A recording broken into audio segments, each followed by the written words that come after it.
Assalamualaikum warahmatullahi wabarakatuh. Salam sejahtera bagi kita semua. Perkenalkan, nama saya Reno Darmawan. Di sini saya akan mempresentasikan ujian tengah semester mata kuliah aspek hukum dalam bisnis.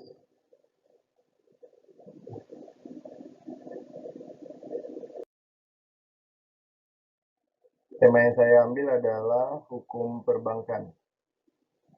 Saya akan menjelaskan pengertian bank, kemudian jenis-jenis bank, penghimpunan dana perbankan, kredit perbankan, dan rahasia bank. Pertama, pengertian bank. Bank adalah sebuah lembaga intermediasi keuangan umumnya didirikan dengan kewenangan menerima simpanan uang, meminjamkan uang, dan menerbitkan promes, atau yang dikenal sebagai banknot. Kata bank berasal dari bahasa Italia, banca, yang berarti tempat penukaran uang. Perbankan diatur dalam Undang-Undang Nomor 7 Tahun 1992 sebagaimana telah diubah oleh Undang-Undang Nomor 10 Tahun 1998 tentang perbankan, di mana disebutkan pada pasal 1 angka 1 bahwa perbankan adalah segala sesuatu yang menyangkut tentang bank, mencakup kelembagaan, kegiatan usaha, serta cara dan proses dalam melaksanakan kegiatan usahanya. Selanjutnya disebutkan pula bahwa bank adalah badan usaha, serta cara dan proses dalam melaksanakan kegiatan usaha.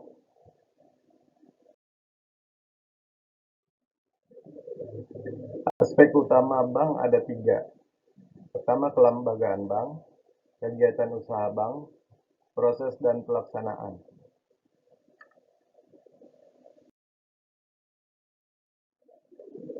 Kemudian bentuk kegiatan bank pun ada 3. Pertama, menghimpun dana.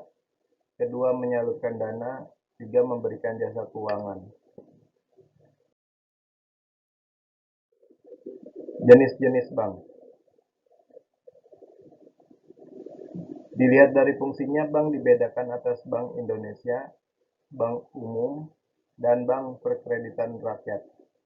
Bank Indonesia diatur dengan Undang-Undang Nomor 23 Tahun 1999 tentang Bank Indonesia. Sedangkan bank umum dan bank perkreditan rakyat atau BPR diatur dalam Undang-Undang Nomor 7 Tahun 1992. Sebagaimana telah dirubah oleh Undang-Undang Nomor 10 Tahun 1998 tentang perbankan. Sumber pembiayaan yang berdasarkan prinsip syariah pada dasarnya merupakan pinjaman dana yang memanfaatkan suatu lembaga yang memiliki kemampuan seperti halnya suatu bank umum dan lembaga pembiayaan. Hal yang membedakan dalam hal penyaluran dana dari bank seperti adalah fasilitas pembiayaan yang diberikan tidak berdasarkan bunga, tetapi berdasarkan pada prinsip bagi hasil atau profit and loss sharing prinsip. Pembiayaan berdasarkan prinsip syariah disebut sebagai mudharabah, yaitu suatu metode pembiayaan yang dilakukan oleh para pihak, yaitu pihak pemilik dana dan pihak yang membutuhkan dana.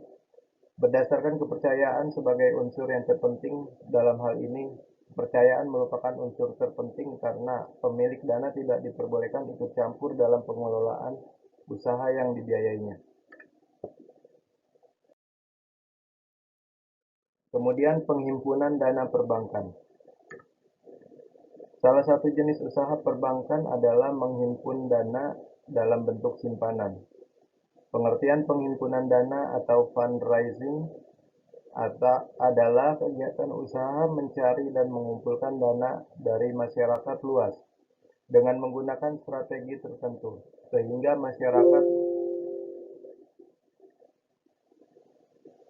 masyarakat mampu menanamkan dana di bank dalam simpanan. Menurut pasal 1 angka 5 Undang-Undang Perbankan, maka simpanan adalah dana yang dipercayakan oleh masyarakat kepada bank berdasarkan perjanjian penyimpanan dana dalam bentuk giro, deposito, sertifikat deposito, dan atau bank bentuk lain yang dipersamakan dengan itu.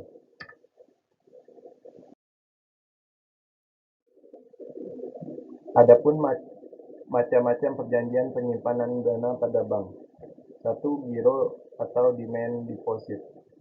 Giro adalah simpanan yang penarikannya dapat dilakukan setiap saat dengan menggunakan cek, biliet giro, sarana perintah pembayaran lainnya, atau dengan pemindah bukuan. Kemudian 2. Deposito berjangka atau time deposit. Deposito berjangka adalah simpanan yang penarikannya hanya dapat dilakukan pada waktu tertentu berdasarkan perjanjian antara nasabah penyimpanan dengan bank. Kemudian 3. Sertifikat deposito. Certificate of Deposit. Sertifikat deposito adalah simpanan dalam bentuk deposito berjangka yang bukti simpanannya dapat dipindahtangankan. Kemudian nomor 4, tabungan atau saving deposit. Tabungan adalah simpanan yang penarikannya hanya dilakukan menurut syarat tertentu yang disepakati tetapi tidak dapat ditarik dengan cek, biliet giro, dan atau alat lainnya yang dipersamakan dengan itu.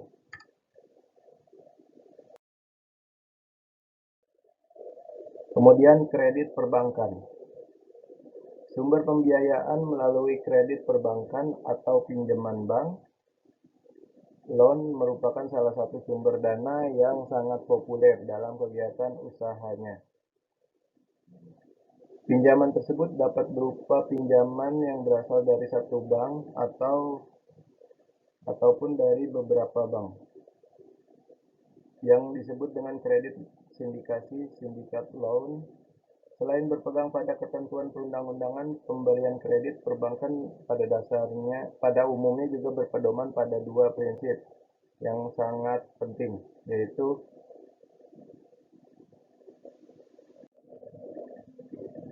1. Prinsip kepercayaan yang harus dimiliki terhadap nasabah debiturnya bahwa kredit yang diberikan akan sangat bermanfaat. Kedua, prinsip kehati-hatian atau prudential principle yang harus dimiliki oleh bank dalam menjalankan usahanya harus menerapkan secara konsisten seluruh persyaratan dan ketentuan perundang-undangan yang berlaku.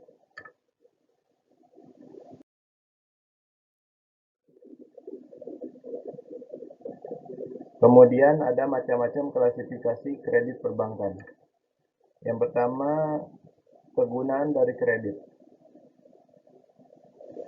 Kredit investasi atau investment loan sebagai pembiayaan usaha yang memerlukan dana dalam jumlah besar dalam jangka waktu yang lebih lama. Kredit modal kerja produktif loan sebagai pembiayaan peningkatan produksi. Kemudian kedua, tujuan dari kredit. Kredit konsumtif atau consumer loan untuk memenuhi kebutuhan pribadi atau keluarga, seperti kredit perumahan, kredit produktif loan, atau meningkatkan kegiatan atau produksi suatu perusahaan. Kredit perdagangan komersial loan untuk memperlancar kegiatan usaha perdagangan. Kemudian 3, jaminan kredit. Kredit dengan jaminan secure loan yang dilindungi dan didukung oleh jaminan yang nilainya sama dengan jumlah kredit. Kredit tanpa jaminan unsecured loan yang tidak didukung oleh jaminan apapun dan hanya mengandalkan kepercayaan. Kemudian 4, jangka waktu dari kredit. Kredit jangka pendek short term loan yang jangka waktu pengembaliannya kurang dari 1 tahun. Kredit jangka menengah medium term loan yang jangka waktu pengembaliannya antara 1 tahun sampai 3 tahun. Kredit jangka panjang long term loan yang jangka waktu pengembaliannya lebih dari 3 tahun.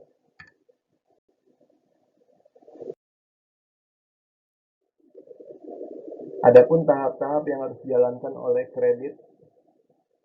pemohon kredit ada 6. Yang pertama itu permohonan kredit. Untuk mengajukan permohonan kredit, calon nasabah akan diminta untuk mengisi formulir. Kemudian permohonan kredit harus untuk melampirkan beberapa dokumen. Aplikasi kredit diisyaratkan untuk melampirkan dokumen. Kemudian kedua ada analisis kredit. Dokumen-dokumen tersebut kemudian dianalisis oleh kepala bagian kredit atau account officer berdasarkan ketentuan-ketentuan yang berlaku dalam bank yang bersangkutan. Kemudian ada persetujuan kredit. Hasil analisis kredit tersebut kemudian disampaikan kepada direksi bank dan diperiksa oleh komite kredit untuk diteliti dan kemudian ditentukan apakah disetujui atau ditolak. Apabila disetujui akan ditentukan syarat-syarat pemberian kredit yang akan dituangkan sebagai dasar dalam perjanjian kredit.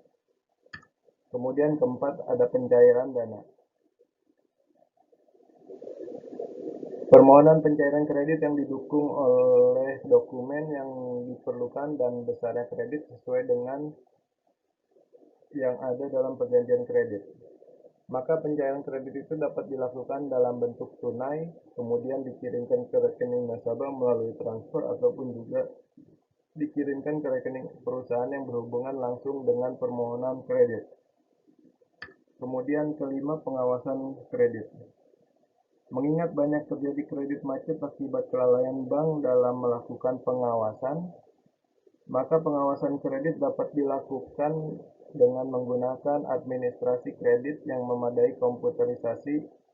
Kewajiban pemohon kredit memberikan laporan secara berkala, kewajiban account officer konsultasi manajemen yang terprogram antara penerima kredit dan bank. Sistem peringatan pada administrasi bank yang menangani permohonan kredit. Kemudian keenam, pelunasan, penyelamatan, dan kredit bermasalah. Apabila penerima kredit telah memenuhi kewajiban yang dengan membayar bunga dan membayar lunas seluruh hutang pokoknya sesuai dengan jadwal dalam perjanjian kredit, maka kreditnya dinyatakan lunas. Dan jaminan yang dipegang oleh bank akan dikembalikan kepada penerima kredit. Hal ini disebut pelunasan kredit.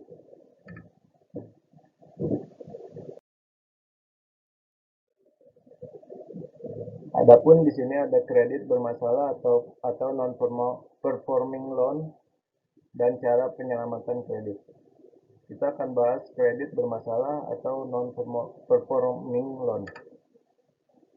Surat keputusan Direksi Bank Indonesia nomor 31/147/Ket/dir tanggal 12 November 1998 telah mengelompokkan koleksibilitas kredit yang dilihat dari kemampuan membayar penerima kredit menjadi 5, yaitu 1.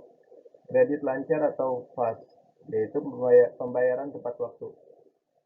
Kemudian 2. Kredit dalam perhatian khusus atau special mention, yaitu terdapat tunggakan sampai 90 hari. 3. Kredit kurang lancar atau substandar, yaitu terdapat tunggakan antara 90 hari sampai 180 hari. 4. Kredit yang diragukan atau doubtful, yaitu terdapat tunggakan antara 180 hari sampai 270 hari. Kemudian 5. Kredit macet atau loss, yaitu terdapat tunggakan pembayaran utang, pokok, dan bunga yang melampaui 270 hari. Adapun cara penyelamatan kredit. 1. Rescheduling, yaitu penyelamatan pertama dengan menjadwal kembali sebagian atau seluruh kewajiban pemohon kredit. Kemudian 2. Reconditioning, yang mengubah sebagian atau seluruh persyaratan yang telah sebelumnya disepakati dalam perjanjian kredit. Kemudian restructuring, yaitu mengubah komposisi dari dana yang dipinjamkan untuk pembiayaan usaha. Kemudian 4. Rescheduling, reconditioning, dan restructuring, yaitu penyelamatan pada penerima kredit yang mengalami kesulitan dalam melaksanakan kewajiban pembayaran pada bank.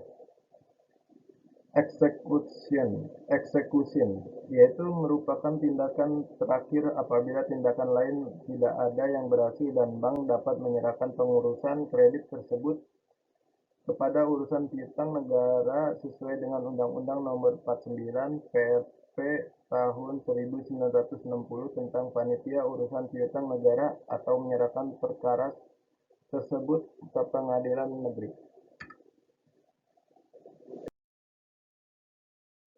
Kemudian ada rahasia bank. Sebagaimana diatur dalam pasal 40 Undang-Undang Perbankan, maka bank atau pihak terafiliasi wajib merahasiakan keterangan mengenai nasabah, penyimpanan, dan simpanannya, kecuali dalam hal sebagaimana dimaksud pada pasal 41, pasal 41A, kemudian pasal 42, pasal 43, pasal 44, dan pasal 44A. Nasabah penyimpan adalah sumber dana bagi bank. Oleh karenanya wajar jika undang-undang mengatur agar bank melindungi nasabahnya. Namun demikian, dalam hal ini bank menghadapi nasabah penyimpan yang beretikat jahat. Misalnya, dengan melakukan tindakan tercela dengan menerbitkan cek atau bilet giro atau giro kosong, maka bank tidak perlu ragu melakukan tindakan blacklist dan melaporkannya kepada Bank Indonesia selaku pengawas dan pembina perbankan. Penegakan hukum yang tegas justru meningkatkan kepercayaan masyarakat terhadap bank.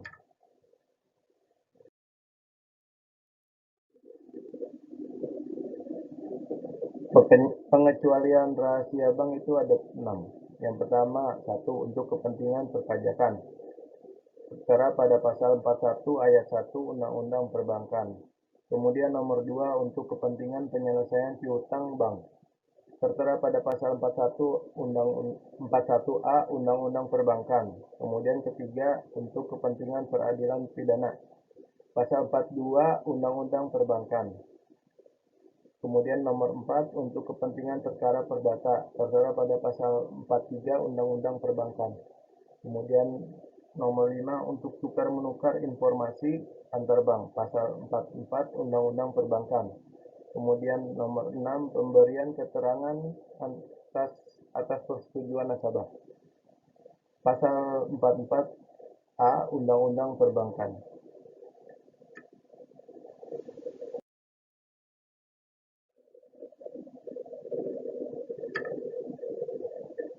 Pelanggaran rahasia bank adalah perbuatan memberikan keterangan mengenai nasabah, penyimpan, dan simpanan secara melawan hukum bertentangan dengan undang-undang perbankan atau tanpa persetujuan nasabah penyimpan yang bersangkutan.